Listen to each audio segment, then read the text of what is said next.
in my work I mainly use flint, which is native to Denmark. A lot of other minerals were actually brought by the glaciers and the ice age, while flint is one of the few that is actually from the ground. And flint is found in formations of chalk, and if you would actually go down and the place that we call Denmark now is laid on a around 4 kilometer layer of chalk, and that much of chalk takes about 10,000 years to be created. So it's a very slow kind of a cumulative process of actually making this mass, and was happening at the time where Denmark was the bottom of a tropical sea. So there were these small animals that when they die, their shell would slowly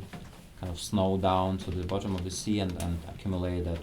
chalk that with time became huge plates.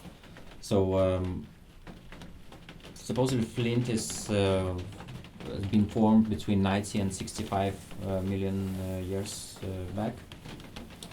and that's kind of a pretty wild span, right? So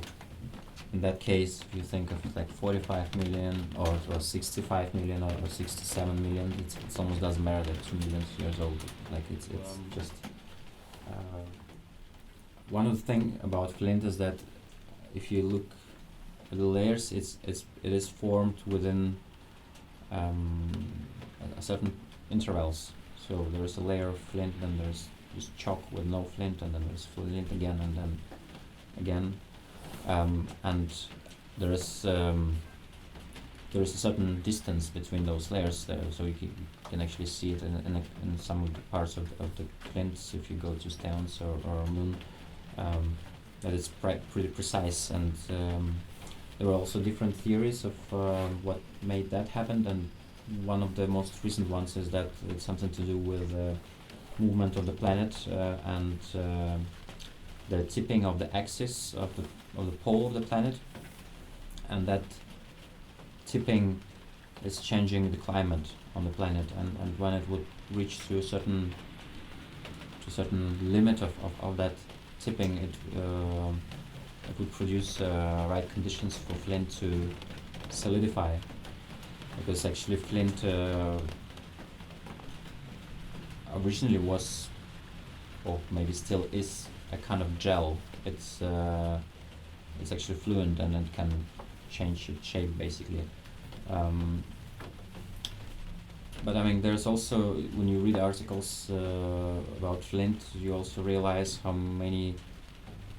things are still not quite clear. It's actually stated that most of the articles I would find that a lot of elements are still being studied, and that a lot of things that are kind of known now are quite young, like it happened in the 80s or 60s. So one of the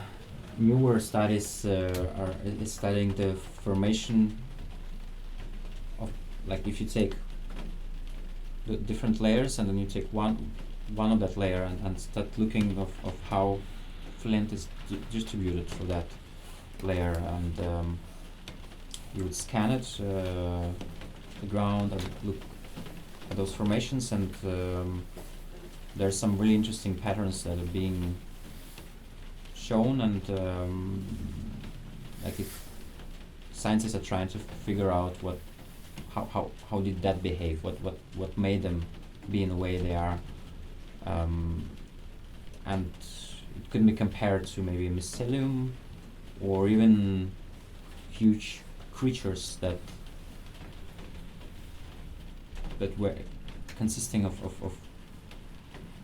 or difficult to describe it, but like consisting of different parts, but still being interconnected, that were imprinted in flint.